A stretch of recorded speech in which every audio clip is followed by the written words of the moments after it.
Govindaraj sir, ಈಗ ಈ ಬದಲಾವಣೆ ಅಥವಾ ಈ ಬೆಳವಣಿಗೆಗಳಿಂದ ಕೆಲವು ಸಮುದಾಯದ ವೋಟ್ ಬ್ಯಾಂಕ್ ಕಾಂಗ್ರೆಸ್ನಿಂದ ದೂರ ಆಗ್ಬೋದು ಅಂತ ಅನಿಸ್ತಿದೆ. ಯಾಕಂದರೆ ಈಗ ದಲಿತ ಸಿ ಎಂ ಕೂಗು ಬರ್ತಿದೆ, ಅವ್ರಿಗೆ ಅವಕಾಶ ಸಿಗದೇ ಇದ್ದರೆ ಅವರು ಮತ್ತೆ BJP ಪರವಾಲೋದು. ಅಂದರೆ ಸಾಂಪ್ರದಾಯಿಕವಾದಂಥ ವೋಟ್ ಬ್ಯಾಂಕ್ಗಳು ಅಥವಾ OBC ಅಥವಾ ಅಲ್ಪಸಂಖ್ಯಾತ ವೋಟ್ಗಳು ಮುಂದಿನ ಚುನಾವಣೆಯಲ್ಲಿ ಪಾಠ ಕಲಿಸ್ಬೋದು ಕಾಂಗ್ರೆಸ್ಗೆ ಅಂತ. ಖಂಡಿತವಾಗ್ಲೂ ಸರ್, ಇವತ್ತು ದಲಿತ ಸಂಘಟನೆಗಳಿಗೆ ಸಾಕಷ್ಟು ಬೇಜಾರಾಗಿದೆ. ಏಕೆಂದರೆ ಅವ್ರದ್ದೇ ನಾಯಕರುಗಳು ಸಾಕಷ್ಟು ಹೇಳ್ತಾ ಇದ್ದಾರೆ. ಏಕೆಂದರೆ ಇವತ್ತು ಒಂದು ಅಲಮಾರಿ ಸಮುದಾಯದಿಂದ ಅವ್ರಿಗಿರ್ತಂಥ 1% ಕೂಡ 1% ಏನು ರಿಸರ್ವೇಷನ್ ಅದನ್ನು ಕೂಡ ಕಿತ್ಕೊಳ್ಳೋಂಥ ಕೆಲಸ ಮಾಡಿದ್ದೆ ಈ ಕಾಂಗ್ರೆಸ್ಸು. ಕೇವಲ ಕಾಂಗ್ರೆಸ್ನವರು ನಮ್ಮಿಂದ ಮತವನ್ನು ಎಕ್ಸ್ಪೆಕ್ಟ್ ಮಾಡ್ತಾರೆ ಬಿಟ್ಟರೆ ನಮಗೋಸ್ಕರ ಎಲ್ಲೂ ಕೂಡ ಅಭಿವೃದ್ಧಿ ಕೆಲಸಗಳು ಮಾಡ್ತಾ ಇಲ್ಲ. ನಮ್ಮ ಸಮುದಾಯಕ್ಕೆ ಎಲ್ಲೋ ಒಂದು ಕಡೆ ಆ ಅನಾನುಕೂಲ ಹೆಚ್ಚಿನದಾಗ ಆಗಿರ್ತಕ್ಕಂಥದ್ದೇ ಕಾಂಗ್ರೆಸ್ಸಿಂದ ಅಂತ ಹೇಳ್ಬಿಟ್ಟು ಇವತ್ತು ನಾಯಕರುಗಳು ಎಲ್ಲರೂ ಕೂಡ ಮಾತಾಡ್ತಾ ಇದ್ದಾರೆ. ಆ ಸಮುದಾಯದ ನಾಯಕರುಗಳನ್ನ ನೀವು ಹೋಗಿ ಭೇಟಿ ಮಾಡಿದ್ರೆ ಸಹಜವಾಗಿ ನಿಮಗೂ ಕೂಡ ಉತ್ತರ ಕೊಡೋಂಥದ್ದು. ಯಾಕೆಂದರೆ ನೀವು ಯಾವುದೇ ಒಬ್ಬ ದಲಿತ ಮುಖಂಡನ ನೀವು ಪ್ರಶ್ನೆ ಮಾಡಿದ್ರು ಈ ರೀತಿಯ ಉತ್ತರಗಳು ಅವ್ರ ಕಡೆಯಿಂದಲೇ ಬರ್ತಾ ಇದೆ. ಯಾಕೆಂದರೆ ಇವತ್ತು ಎಲ್ಲ ಒಂದು ಕಟ್ಟ ಕಡೆ ಪ್ರಜೆಗೂ ಒಂದು ಸರ್ಕಾರದ ಒಂದು ನ್ಯಾಯಯುತ ಸೌಲಭ್ಯಗಳು ದೊರಕ್ತಾ ಇರೋದೇನಿದ್ರೆ ಅದು ಭಾರತೀಯ ಜನತಾ ಪಾರ್ಟಿಯ ಮೋದಿಯವರ ನೇತೃತ್ವದಲ್ಲಿ ಒಂದು ದೇಶದ ಕಟ್ಟ ಕಡೆ ಪ್ರಜೆಗೂ ಸಬ್ಕಾ ಸಾಥ್ ಸಬ್ಕಾ ವಿಶ್ವಾಸನ ಏನೋ ಒಂದು ಆ ಒಂದು ಇದ್ರ ಮಾನದಂಡದ ಮೇಲೆ ಎಲ್ಲರಿಗೂ ಕೂಡ ತಲುಪ್ತಾ ಅಂತ ಏನಾದರೂ ಒಂದು ಯೋಜನೆಗಳು ಮಾಡಿದರೆ ಅದು ಮೋದಿಯವರ ನೇತೃತ್ವ ಬಂದ ಸರ್ಕಾರದ ಒಂದು ಇದರಿಂದ.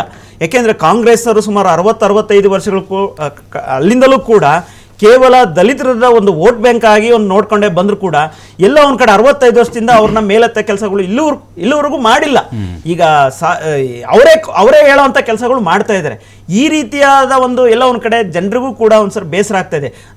ನಾಟ್ ಓನ್ಲಿ ದಲಿತ ಸಮುದಾಯ, ಇವತ್ತು ಬ್ಯಾಕ್ವರ್ಡು ಎಲ್ಲ ಒಂದು ಕಡೆ ಎಲ್ಲ ಸಮುದಾಯಗಳು ಕೂಡ ಅನಿಸ್ತಾ ಇದೆ ಕಾಂಗ್ರೆಸ್ಸಿಂದ ಈ ದೇಶಕ್ಕೆ ಒಂದು ಭದ್ರತೆನೇ ಇಲ್ಲ, ಒಂದು ಅಭಿವೃದ್ಧಿನೇ ಇಲ್ಲ.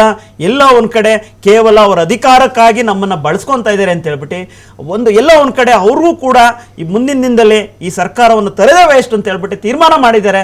ನಾನು ಹೇಳ್ತೀನಿ ಸರ್, ಮುಂದೆ ಬರ್ತಕ್ಕಂಥ ಚುನಾವಣೆಯಲ್ಲಿ 2028ಕ್ಕೆ ನಡೆಯಲಿ ಭಾರತೀಯ ಜನತಾ ಪಾರ್ಟಿಗೆ 180ಕ್ಕಿಂತ ಹೆಚ್ಚಿನ ಸೀಟ್ಗಳನ್ನ ಕೊಡೋದ್ರಲ್ಲಿ ಬರೋದ್ರಲ್ಲಿ ಯಾವುದೇ ಒಂದು ಸಂದೇಹ ಇಲ್ಲ. ಕಾಂಗ್ರೆಸ್ನವ್ರಿಗೂ ಕೂಡ ಇವತ್ತು ಭಯ ಸ್ಟಾರ್ಟ್ ಆಗಿದೆ. ಮುಂದೆ ಇದೇ ರೀತಿ ಹೋದ್ರೆ ನಮ್ಗೆ ಇರತಕ್ಕಂಥದ್ದು ಯಾವ ರೀತಿಯಾದ ಒಂದು ಘಟನೆಗಳು ಘಟಿಸ್ಬೋದು ಅಂತ ಹೇಳ್ಬಿಟ್ಟು ಈಗಲೇ ಅವ್ರಿಗೆ ಸ್ಟಾರ್ಟ್ ಆಗಿದೆ. ಅದ್ರ ಮುನ್ಸೂಚನೆಯಾಗಿ ಶಾಸಕರು ನಾವು ಹೇಳೋದು ಬೇಡ ಸರ್, ಅವ್ರು ಶಾಸಕರ ಹತ್ರ ಹೋಗಿ ಕೇಳಿ. ಇವತ್ತು ನಮ್ಗೆ ಅನುದಾನನೂ ಬರ್ತಾ ಇಲ್ಲ, ಅಭಿವೃದ್ಧಿನೂ ಮಾಡೋಕ್ಕಾಗ್ತಾ ಇಲ್ಲ, ಇತ್ಲಾಗಿ ಜನರು ನಾವು ಕಾನ್ಫಿಡೆನ್ಸ್ಗೆ ತೊಗೊಳಕ್ಕಾಗ್ತಾ ಇಲ್ಲ ಅಂದ್ಬಿಟ್ಟು ಅವ್ರಿಗೆ ಎಲ್ಲ ಒಂದು ಕಡೆ ಭಯ ಸ್ಟಾರ್ಟ್ ಆಗಿದೆ. ನಿನ್ನೆ ಜಮೀರ್ ಅವರು ಹೇಳಿದ್ದಾರೆ, ಸರ್ ನಾವು ಗ್ಯಾರಂಟಿಗೆ ಬಳಸಿರೋದ್ರಿಂದ ನಾವು ಅನುದಾನಗಳನ್ನ ಸಚಿವರ ಹತ್ರ ಕೇಳ್ತಾ ಇದ್ರೆ ಶಾಸಕರು ಕೊಡೋಕ್ಕಾಗ್ತಾ ಇಲ್ಲ ಅಂತ ಹೇಳಿದ್ರು. ಸೊ ಈ ಒಂದು ವಿವರಗಳು ನೋಡ್ತಾ ಇದ್ರೆ ಎಲ್ಲ ಒಂದು ಕಡೆ ಕಾಂಗ್ರೆಸ್ಗೆ ಇತ್ತೀಚಿನ ದಿನದಲ್ಲಿ ಇಡೀ ದೇಶದಲ್ಲಿ ಸರ್ ಇರ್ತಕ್ಕಂಥದ್ದು 3-4 ಸ್ಟೇಟಲ್ಲಿ, ಯಾಕೆಂದರೆ ಇಡೀ ದೇಶದಲ್ಲಿ ಕಾಂಗ್ರೆಸ್ಸಿಂದ ಏನೂ ಆಗಲ್ಲ ಅಂತ ಹೇಳ್ಬಿಟ್ಟು ಜನರು ಕಾಂಗ್ರೆಸ್ಸನ್ನು ದೂರ ಇಡ್ತಾ ಇದ್ದಾರೆ. ಏನೋ ಒಂದು ಕರ್ನಾಟಕದಲ್ಲಿ ಒಂದು ಎಲ್ಲೋ ಒಂದು BJPಯಿಂದ ಕೆಲವೊಂದು ಘಟನೆಗಳು ಈಗ 40 CM ಇನ್ನೊಂದು ಮತ್ತೊಂದು ಈ ರೀತಿಯ ಒಂದು ಅಪಪ್ರಚಾರಗಳು ನಡೀತಲ್ಲ, ಈ ಒಂದು ಇದರಿಂದ ಎಲ್ಲ ಒಂದು ಕಡೆ ಕಾಂಗ್ರೆಸ್ಗೆ ವೋಟ್ ಹಾಕೋದು ಬಿಟ್ರೆ ಖಂಡಿತವಾಗ್ಲೂ ಕಾಂಗ್ರೆಸ್ ಅಧಿಕಾರಕ್ಕೆ ಬಂದ್ರೆ ಈ ರಾಜ್ಯ ಅಭಿವೃದ್ಧಿ ಆಗುತ್ತೆ ಅಂತ ಹೇಳ್ಬಿಟ್ಟು ಹಾಕಿರ್ತಕ್ಕಂಥದ್ದಲ್ಲ. ಮುಂದಿನ ದಿನದಲ್ಲಿ ಗೊತ್ತಾಗಿದೆ ಕಾಂಗ್ರೆಸ್ಸಿನ ಬಂಡವಾಳ ಖಂಡಿತವಾಗ್ಲೂ ಇದೇ ಜನ ಇವತ್ತೇನು 136 ಸೀಟ್ ಕೊಟ್ರಲ್ಲ ಸರ್, ಇವ್ರಿಗೆ 50 ಸೀಟ್ ಕೊಡಲ್ಲ. ಇದು ಬರ್ದಿಟ್ಕೊಳ್ಳಿ ಸರ್, ಇವತ್ತು ಹೇಳೋಗಿರ್ತೀನಿ ನಿಮ್ಮ ವಾಹಿನಿಯಲ್ಲಿ, ಖಂಡಿತವಾಗ್ಲೂ ಆ ಪರಿಸ್ಥಿತಿ ನಿರ್ಮಾಣ ಆಗಿದೆ. ಎಸ್ ಸರ್, ಮುಂದಿನ ಸರ್ ಈಗ ಸಿದ್ದರಾಮಯ್ಯನವರು ಅಕಸ್ಮಾತ್ ಆಗಿ ಏನಾದರೆ ಅಧಿಕಾರದಿಂದ ಕೆಳಗಿಳಿದ್ರೆ CM ಕುರ್ಚಿಯನ್ನು ಏನಾದರೂ ಬಿಟ್ಟುಕೊಟ್ರೆ ಅವರ ರಾಜಕೀಯ ಭವಿಷ್ಯ ಮುಂದಿನ ದಿನಗಳಲ್ಲಿ ಮಂಕಾಗುತ್ತೆ ಅಂತ ಹೇಳಿ ಶಕ್ತಿನೇ ಇಲ್ಲಂತಾಗ್ಬಿಡುತ್ತೆ. ಸಿದ್ದರಾಮಯ್ಯ, ನಾನು ಅದೇ ಹೇಳೋದು, ಸಿದ್ದರಾಮಯ್ಯನವರ ಫ್ಯೂಚರ್ ಹೇಳ್ತಿರೋದು ನಾನು ಇವಾಗ. ಅವರು ರಾಷ್ಟ್ರ ಮಟ್ಟಕ್ಕೂ ಡಿಮ್ಯಾಂಡ್ ಇರುವಂತ ನಾಯಕ. ನಮಗೆ ಅಹಿಂದ ನಾಯಕ ಅಂತ ಕಾಂಗ್ರೆಸ್ ಯಾರನ್ನ ಗುರುಸ್ತೀವಿ ರಾಷ್ಟ್ರ ಮಟ್ಟದಲ್ಲಿ ಅಂದ್ರೆ ಅಗೇನ್ ಅದು ಮಾನ್ಯ ಸಿದ್ದರಾಮಯ್ಯನವ್ರನ್ನೇ ಗುರುಸೋದು ನಾವು. ಹೌದು, ನಮಗೆ ಅವರ ಮಹತ್ವ ಕಾಂಗ್ರೆಸ್ ಹೈಕಮಾಂಡ್ಗೂ ಅರಿವಿದೆ, ಕನ್ನಡಿಗರ ಪ್ರತಿಯೊಬ್ಬ ಶಾಸಕರಿಗೂ ಅರಿವಿದೆ, ಪ್ರತಿಯೊಬ್ಬರಿಗೂ ಅರಿವಿದೆ. ಇದರಿಂದ ಮುಂಚಿತವಾಗಿ ನೀವು ಕೇಳ್ತಾ ಇದ್ರಿ ಇವರ BJP ವಕ್ತಾರರ ಹತ್ರ ದಲಿತರು ಮುನಿಸ್ಕೊಳ್ತಾರೆ, ಅಹಿಂದವರು ಮುನಿಸ್ಕೊಳ್ತಾರೆ ಅಂತ. ಅವರಿಗೆ ಗಮನಕ್ಕಿರಬೇಕಾಗಿರುವಂತಹದ್ದು, ನಮ್ಮ ರಾಷ್ಟ್ರೀಯ ಅಧ್ಯಕ್ಷರು ಒಬ್ಬರು ದಲಿತ ನಾಯಕರೇ, ಅವ್ರನ್ನ ಗುರುಸಿ ಆ ಜಾಗದಲ್ಲಿ ಕೂರಿಸಿದ್ದೀವಿ, ಅವರ ಸಾಮರ್ಥ್ಯ ಅವರ ಅನುಭವವನ್ನು ಬಳಸ್ಕೊಳ್ತಾ ಇದ್ದೀವಿ. ಎರಡನೇದಾಗಿ ಮಾನ್ಯ ಪರಮೇಶ್ವರ್ ಅವರು ದಲಿತ ಸಮುದಾಯದಿಂದ ಬಂದವ್ರನ್ನ 8 ವರ್ಷ ಕರ್ನಾಟಕದ ಇತಿಹಾಸದಲ್ಲಿ ಯಾರು ಸಹ 8 ವರ್ಷ ಅಧ್ಯಕ್ಷರಾಗಿದ್ದಂಥವರಲ್ಲ. ಸನ್ಮಾನ್ಯ ಪರಮೇಶ್ವರ್ ಅವರು 8 ವರ್ಷ ಈ ರಾಜ್ಯದ ಅಧ್ಯಕ್ಷರಾಗಿದ್ದಂಥವ್ರು. ಎರಡನೇದಾಗಿ ಏನೋ ಅಹಿಂದ ವರ್ಗ ಮತ್ತೆ ನಮ್ಮಿಂದ ಬೇಸತ್ತು ಇವರಿಗೆ ಹೋಗ್ತಾರೆ ಅನ್ನುವಂಥ ಭ್ರಮೆಯಲ್ಲಿ ಅವರು ಇದಾರಲ್ಲ, ಅವರು ತಿಳ್ಕೋಬೇಕಾಗಿದ್ದು ಈ ಅಹಿಂದ ವರ್ಗ ಈ ದಲಿತ ಸಮುದಾಯದವರಿಗೆ ಅನುಕೂಲ ಮಾಡಲು ಅವರ ಜೀವನ ಮಟ್ಟ ಸುಧಾರಿಸಲು, ಅವರ ಹಕ್ಕಿಗೋಸ್ಕರ ಹೋರಾಡೋದಕ್ಕೋಸ್ಕರ ಒಂದು ಜಾತಿ ಸಮೀಕ್ಷೆಯನ್ನು ಮಾಡಕ್ ಹೊರಟ್ವಿ. ಅವರ ಸ್ಥಿತಿಗತಿಗಳನ್ನು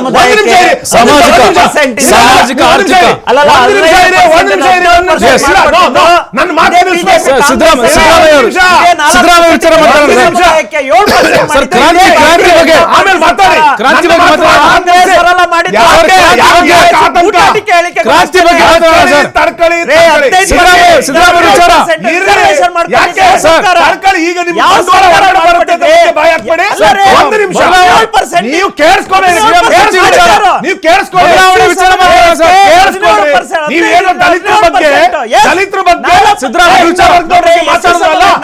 ಸಾಮಾಜಿಕ ಸಮೀಕ್ಷೆಗೆ ಮಾಹಿತಿಯನ್ನು ಕೊಡಬೇಡಿ, ಬಹಿಷ್ಕರಿಸಿ ಅಂತ ಹೇಳಿದ ಕಾಂಗ್ರೆಸ್ ಸಾಮಾಜಿಕ ಸಮೀಕ್ಷೆ ಅಹಿಂದ ವರ್ಗವಾಗ್ಲಿ ದಲಿತ ವರ್ಗವಾಗ್ಲಿ ಹೋಗುವ ಚಾನ್ಸೇ ಇಲ್ಲ. ತುಂಬಾ ಸ್ಪಷ್ಟವಾಗಿ ಗೊತ್ತಿದೆ ಬಿಜೆಪಿ ಅಹಿಂದ ವಿರೋಧಿ ಅನ್ನುವಂಥದ್ದು ಈ ಒಂದು ಸಮೀಕ್ಷೆಯಿಂದ ಇವರು ಆಡಿದ ಮಾತುಗಳಿಗೆ ಸ್ಪಷ್ಟವಾಗಿದೆ. ಆದ್ರಿಂದ 150 ಸೀಟ್ ಬರುತ್ತೆ ಅಂತ 2023ರಲ್ಲಿ ಯಡಿಯೂರಪ್ಪನವರು ಹೇಳಿದ್ರು, ನಮ್ದು 150 ಸೀಟು ಅಂತ ಬಿಡ್ರಿ. ಆದ್ರಿಂದ ಪುಸ್ತಕ ಈಗ ಗೊತ್ತಾಗಬೇಕಾಗಿರೋದು ಬಿಜೆಪಿ ಯಾವ ಬಿಜೆಪಿ? ಪ್ರಹ್ಲಾದ್ ಜೋಶಿ ಬಿಜೆಪಿಯ, BL ಸಂತೋಷ್ ಬಿಜೆಪಿ, ಇವರೇನು ನಮ್ಮ ಕೆಲಸ ಆಗ್ತಾ ಇಲ್ಲ ಅಂತ ಹೇಳಿದ್ರು. ನಾನು ಹೇಳೋದು ನಾರಾಯಣ ಸ್ವಾಮಿ ಅವರು ಇವರು ಯಾವತ್ತಾದ್ರೂ ಒಂದು ದಿವಸ ಪ್ರೆಸ್ ಮೀಟ್ ಮಾಡಿ ಈ ರಾಜ್ಯ ಸರ್ಕಾರ ಅಭಿವೃದ್ಧಿ ಮಾಡ್ತಾ ಇಲ್ಲ, ಈ ತರ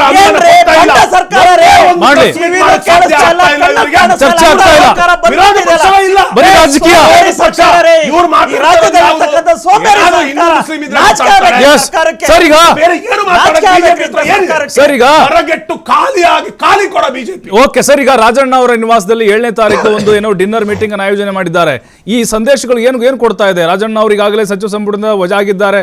ಅವ್ರ ಮನೆಯಲ್ಲಿ ಶಾಸಕರನ್ನ ಅಥವಾ ಸಚಿವರನ್ನ ಒಟ್ಟುಗೂಡ್ಕೊಂಡು ಊಟ ಮಾಡುವಂತ ಸಂದೇಶ, ಒಗ್ಗಟ್ಟು ಪ್ರದರ್ಶನಕ್ಕೆ ಮುಂದಾಗಿದ್ದಾರೆ ಸಿದ್ದರಾಮಯ್ಯ ಅಂತ ಹೇಳಿ. ಈಗ ಸಚಿವರನ್ನ ಶಾಸಕರನ್ನ ಒಗ್ಗೂಡಿಸ್ತೀವಿ ಅಂತ ಎಲ್ಲೂ ಹೇಳಿಲ್ಲ. ಆ ದಿನ ತುಮಕೂರಿಗೆ ಬರ್ತಾರೆ, ನನ್ನ ಮನೇಲಿ ಊಟ ಮಾಡಿ ಅಂತ ಹೇಳಿದ್ದಾರೆ. ಇದನ್ನ ಯಾಕೆ ಅಷ್ಟು ದೊಡ್ಡ ಚರ್ಚೆ ಆಗ್ಬೇಕು? ಬ್ರೇಕ್ಫಾಸ್ಟ್ ಮಿಡ್ ನೈಟ್ ಮೀಟಿಂಗ್, ರಾಜಕೀಯ ವಿಷಯಗಳನ್ನ ಚರ್ಚೆ ಮಾಡಬಾರ್ದು ಅನ್ನೋ ರೂಲ್ಸ್ ಮಾಡಬಾರ್ದು ಅಂತ ನಾನು ಹೇಳುವಂತದ್ದು ಜನರ ದಿಕ್ಕು ತಪ್ಪಿಸುವ ಕೆಲಸ ಕಾಂಗ್ರೆಸ್ ಮಾಡ್ತಾ ಇಲ್ಲ. ನಮ್ದು ತುಂಬಾ ಸ್ಪಷ್ಟವಿದೆ. ಇಲಾಖಾವಾರದಲ್ಲಿ ಏನು ಅಭಿವೃದ್ಧಿ ಮಾಡಬೇಕು, ಅಭಿವೃದ್ಧಿಗೆ ಎಲ್ಲಿ ಒಂದು ಎಳ್ಳಷ್ಟು ಕುಂಠಿತಗೊಳ್ಳಕ್ ನಾವು ಬಿಡ್ತಾ ಇಲ್ಲ. ಎಲ್ಲೆಲ್ಲ ಅವರವರ ನಾಯಕರ ಬಗ್ಗೆ ಮಾತಾಡಿದ್ರು ಅಂದ್ರೆ ಅದು ಮಹಾ ಅಪರಾಧ ಅಲ್ಲ. ಯಾವಾಗ ಗೆರೆ ಎಳೆಯುತ್ತೆ ಹೈಕಮಾಂಡ್, ಅವತ್ತು ಎಲ್ಲರೂ ಮೌನವಾಗ್ತಾರೆ. ಅದು ಹಿಂದೆನೂ ಆಗಿದೆ. ಇವತ್ತು ರಾಜಣ್ಣನವರು ಮಾತಾಡಿರೋದು ವಿಷಯಕ್ಕೆ ಇವತ್ತು ಮಂತ್ರಿಗಿರಿ ಕಳ್ಕೊಂಡಿದ್ದಾರೆ ಅನ್ನೋದು ಎಲ್ಲರಿಗೂ ಒಂದು ಪಾಠನೇ. ಅದು ಆದ್ರಿಂದ ಮಾತನಾಡುವ ಸ್ವತಂತ್ರ ಪ್ರತಿಯೊಬ್ಬ ಶಾಸಕರಿಗೂ ಇದೆ, ಪ್ರತಿಯೊಬ್ಬ ಮಂತ್ರಿಗೂ ಇದೆ. ಆದರೆ ಒಂದು ಲೈನ್ ಇದೆ ನಮ್ಮಲ್ಲಿ. ಆ ಲೈನ್ ದಾಟಿ ಹೋಗಕ್ಕೆ ಯಾರು ಸಹ ಪ್ರಯತ್ನ ಪಟ್ಟಿಲ್ಲ, ಪಡೋದು ಇಲ್ಲ. DK ಶಿವಕುಮಾರ್ ಅವರು ಡಿಸೆಂಬರ್ ಮೊದಲ ವಾರದಲ್ಲಿ KPCC ಅಧ್ಯಕ್ಷ ಸ್ಥಾನಕ್ಕೆ ರಾಜೀನಾಮೆ ಕೊಡ್ತಾರೆ. 5 ವರ್ಷ ಅಧಿಕಾರಾವಧಿ ಮುಗಿಯಿತು, ಹಾಗಾಗಿ ಅದಕ್ಕೆ ರಾಜೀನಾಮೆ ಕೊಟ್ಟು ಸಿಎಂ ಪಟ್ಟಕ್ಕೆ ಮತ್ತೆ ಡಿಮ್ಯಾಂಡ್ ಮಾಡ್ತಾರೆ.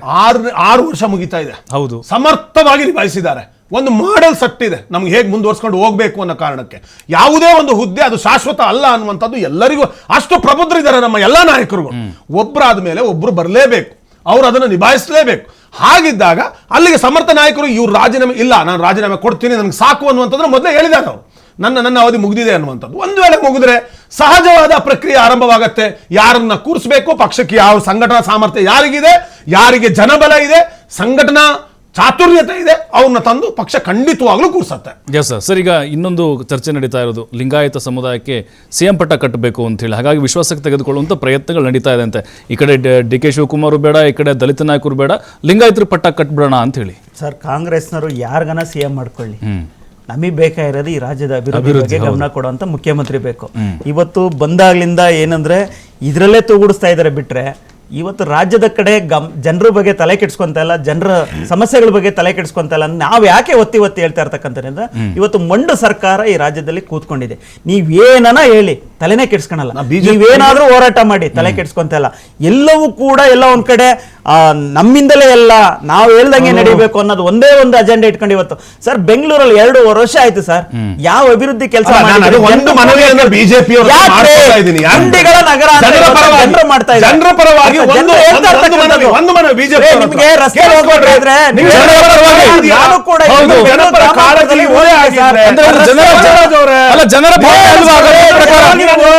ಜನರ ಪರವಾಗಿ ವ್ಯವಸ್ಥೆ ಮಾಡ್ತಿದ್ರೆ ಯಾಕೆ ಮಾಡ್ತಾ ಇಲ್ಲ 2 ವರ್ಷ ರೀ ನಾಚಿಕೆ ಬೇಕು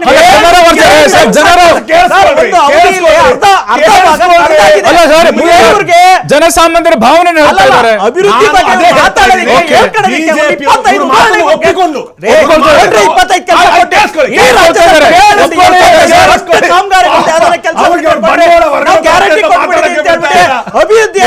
ಇವತ್ತು ಜನರಿಗೆ ಎಲ್ಲೊಂದ್ ಕಡೆ ಕೊಟ್ಟಿದ್ರೆ ಮಾಡಿದ್ರೆ ಜನರು ಕಾಣಿಸ್ತಾ ಇತ್ತು. ಅರ್ಥ ಆಯ್ತಾ? ವಿರೋಧ ಪಕ್ಷವನ್ನ ಸ್ಯಾಡೋ ನಾಯಕರನ್ನ ಸ್ಯಾಡೋ ಸಿಎಂ ಅಂತ ಹೇಳ್ತೀವಿ. ಪರಿಷತ್ತಿನ ವಿರೋಧ ಪಕ್ಷದ ನಾಯಕರಿದ್ದಾರೆ, ಇವರು ಇದ್ದಾರೆ, ರಾಜ್ಯಾಧ್ಯಕ್ಷರಿದ್ದಾರೆ.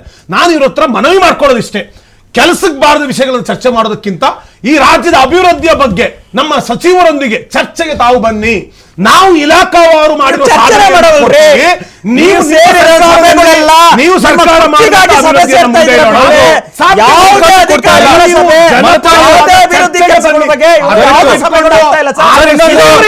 ಹಿಂದೂ ಮುಸ್ಲಿಂ ಕಾಂಗ್ರೆಸ್ನಲ್ಲಿ ಕ್ರಾಂತಿ ಅಷ್ಟಿಲ್ಲ, ಬಿಜೆಪಿಯಲ್ಲೂ ಕ್ರಾಂತಿ ಆಗುತ್ತಂತೆ ನಮ್ಗೆ ಇವತ್ತು ಜನರು ಕೊಟ್ಟಿರೋ ಅಧಿಕಾರ. ಇವ್ರ ಮನೆ ಬಗ್ಗೆ ಯಾರು ಕೇಳ್ತಾ ಇಲ್ಲ, ಈ ರಾಜ್ಯದ ಅಭಿವೃದ್ಧಿ ಬಗ್ಗೆ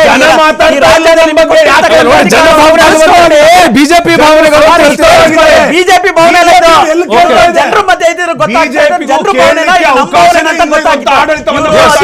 ಮೇಲೆ ಜನರಿಂದ ದೂರ ಆಗ್ಬಿಟ್ಟವ್ರೆ ಈ ಸರ್ಕಾರ. ಸಮಸ್ಯೆ ಇರ್ತಕ್ಕಂಥದ್ದು. ಓಕೆ ಥ್ಯಾಂಕ್ ಯು ಮುಂದೆ ಸರ್ ಭಾಗಿಯಾಗಿದೆ. ಥ್ಯಾಂಕ್ ಯು ಗೋವಿಂದರ ಸರ್. ನೋಡ್ತಾ ಇದ್ದೀವಿ, ಈಗ ನವೆಂಬರ್ ಕ್ರಾಂತಿ ಖಂಡಿತವಾಗ್ಲೂ ಬಹಳ ಗಂಭೀರ ಸ್ವರೂಪವನ್ನು ಪಡೆದುಕೊಂಡಿದೆ. ದಿನಗಣನೆ ಕೂಡ ಶುರುವಾಗ್ತಾ ಇದೆ. ಬಿಹಾರ ಚುನಾವಣೆಯ ರಿಸಲ್ಟ್ ಆದಮೇಲೆ ನಮಗೊಂದು ರೀತಿ ಲೆಕ್ಕಾಚಾರ ಏನು ಅನ್ನೋದು ಪಕ್ಕ ಆಗಬಹುದು ಅಂತ ಅನಿಸ್ತಾ ಇದೆ. ಅದೇನೇ ಇರಲಿ, ರಾಜ್ಯದ ಅಭಿವೃದ್ಧಿ ಕಡೆಗೆ ಸರ್ಕಾರ ಗಮನ ಕೊಡಬೇಕು ಅನ್ನುವಂಥ ಒತ್ತಾಯಗಳು ಕೂಡ ಅದು ಜಾಸ್ತಿ ಆಗ್ತಾ ಇದೆ. ಬಹುಶಃ ಇನ್ನೊಂದು ಸ್ವಲ್ಪ ದಿನದಲ್ಲಿ ಇದೆಲ್ಲದಕ್ಕೂ ಕೂಡ ತೆರೆ ಖಂಡಿತವಾಗ್ಲೂ ಬಿದ್ದೇ ಬೀಳುತ್ತೆ. ಹೈಕಮಾಂಡ್ ಕೂಡ ಮಧ್ಯಪ್ರವೇಶ ಮಾಡಿದರೆ ಒಳ್ಳೆಯದು ಅನ್ನುವಂಥ ಅಭಿಪ್ರಾಯ ಸ್ವತಃ ಕಾಂಗ್ರೆಸ್ ನಾಯಕರಾಗಿದೆ. ಕಾದ್ ನೋಡೋಣ, ನವೆಂಬರ್ ಕ್ರಾಂತಿ ನಿಜಕ್ಕೂ ನಡೆಯುತ್ತಾ ಅಥವಾ ಕೇವಲ ಇದು ಭ್ರಾಂತಿಯಾಗಿ ಉಳಿಯುತ್ತಾ ಅಂತ. ಇದೇ ಹೊತ್ತಿನ ಅಖಾಡ. ನೋಡ್ತಾರೆ TV5, ವಾಸ್ತವದ ಪ್ರತಿರೂಪ.